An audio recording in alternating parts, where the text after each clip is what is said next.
歡迎嚟到呢個講足球投注嘅頻道，我係沙維。呢個頻道主要想分享我賭咗20幾年足球，每年大約落注400場球賽，總結得嚟嘅一啲經驗同埋技巧。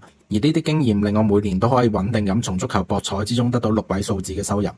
我只從投注嘅角度看待每一場球賽，目標只有一個，幫各位讀者贏錢。今日想同大家分析2026年世界盃 I 組嘅一場焦點大戰，法國對塞內加爾。呢場波將喺香港時間6月17日星期三凌晨3點開波。講起呢對組合，相信有翻咁上下波齡嘅朋友都會即刻諗起2002年日韓世界盃，當年衛冕嘅法國咧喺揭幕戰0-1輸俾首次參賽嘅塞內加爾，最終小組賽包尾出局，成為世界盃史上最大嘅冷門之一。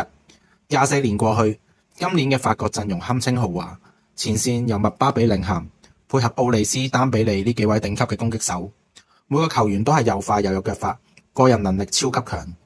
中場主要負責掃蕩啦，主力係曹亞文尼同埋簡迪。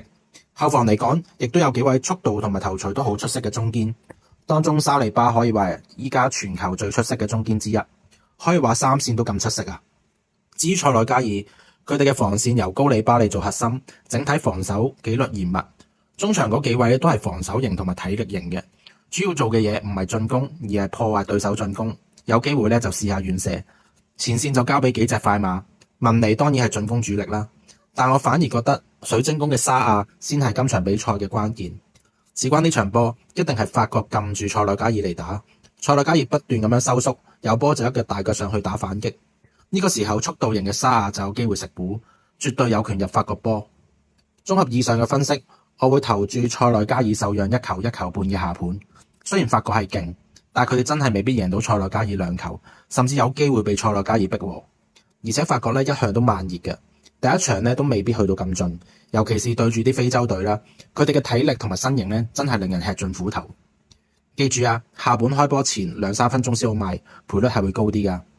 今屆世界盃我贏7場輸1場，不過有啲場次我真係冇放上嚟，因為好多時我都係買走地，睇下個形勢先再決定落注。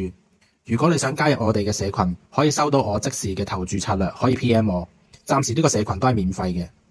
仲有冇啲比賽你想我進行賽前分析呢？請留言話俾我知。鍾意我今日嘅分享，可以按讚同埋訂閱我嘅頻道。我係沙維，祝你贏多啲。